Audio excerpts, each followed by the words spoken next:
university as it is now in 1971. But in the year 2007, we formulated a very important milestone, which is Higher Education Strategic Plan. And because of that, we have to make amendment to the earlier acts, 71, 96, and 2004. As a result, you can see that from 11 universities in 1996, we are now getting about 65 universities, including private universities. And we have a lot of other initiatives related to that. This is PhD students in Malaysia. And this is important because in the light of higher education development in Malaysia, we are going more into the high-end research, innovation, entrepreneurship. So PhD program is very important. You can see that from 2002 to 2011, changing from 4,000 to 31,000. And last year, I was told it's about 40,000. So every year, the increase in PhD students in Malaysia overall in 65 universities is in the range of 10,000. And this is international students as well, because we now, from 26,000, became 100,000 last year. We are the 10th largest destination of higher education. The first one is United States, is 700,000. United Kingdom, which is about 250. France, Germany, China, and whatnot. So we are number 10 in the world. Briefly about UTM.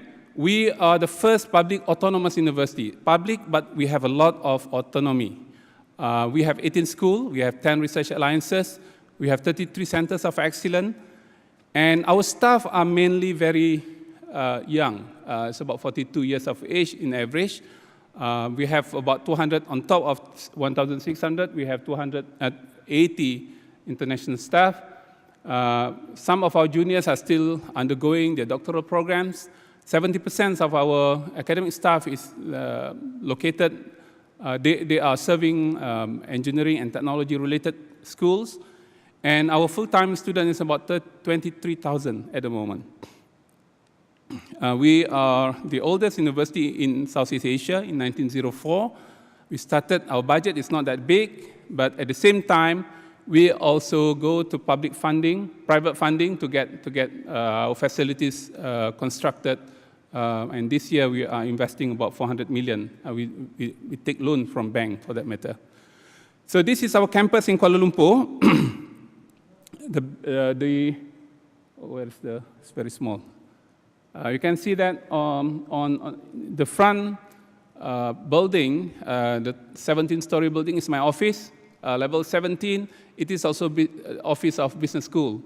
And then at the back, it's a 10-story building of Malaysia-Japan International Institute of Technology, MJIIT. It's a collaboration between Malaysian government and Japanese government. This is the first of its kind for both countries to share, developing a center. And we are very central, which is about 2-kilometer radius from Twin Tower.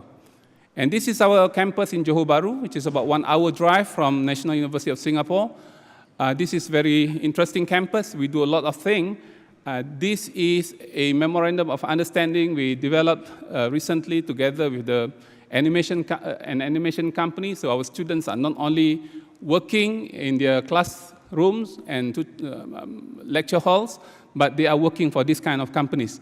And this particular series is the highest rated animation film in Southeast Asia at the moment. And this is for fun. Top one, I don't like this, but since someone gave it to me, so I just show it to you. Top 10 best architecture university. I know that Dr. Nabil is in architecture, so I just want to show him. You have to follow through this. Tokyo is number 1, we are number 6. What is important, we can beat Israel. So for my colleagues in Malaysia, when they know that they can beat Israel, they can beat a few other universities, they're very excited about it, yeah? Okay, let's go to the second topic, which is new academia. And I want to couple this together with the principles that we developed. A is for area of concern. So in order to do any innovation, entrepreneurial work, we must realize what are the area we are going to target. to focus on. Second, we must quickly find what is the benefits for doing that. The third one, we must find a champion. Champion is very important, otherwise you will not be able to have a sustainable growth on it. If you subcontract that to someone else, the moment they are not with you, the whole thing will collapse. And we use this, just do it, because from time to time you will learn, you will improve from time to time, inshallah. And empowerment, which is very important. I'm going to show you how we empower, and then quickly get the feedback and improve, and then move forward. So this is the principle. Before that, from our perspective, the book is written by me, but the discussion on the content was developed by about 150 top professors in our university, with our stakeholders together going through the process. Our understanding on future university is, number one, the university that grow from undergraduate and postgraduate program, and then there will be postgraduate advanced studies. They started doing research, they started doing PhD programs, and then they became research-focused university. UTM probably is here at the moment. And then you have to grow forward. So to grow forward, many universities have taken a path to collaborate with industry. They want to be a partner of industry in many things.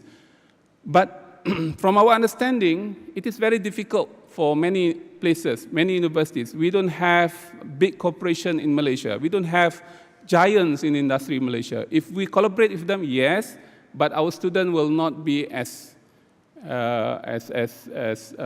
exposed as possible as we could.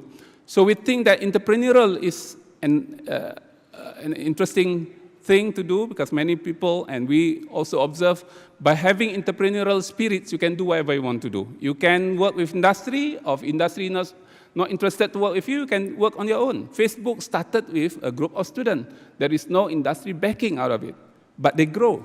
So this is the concept that we think that we can go forward.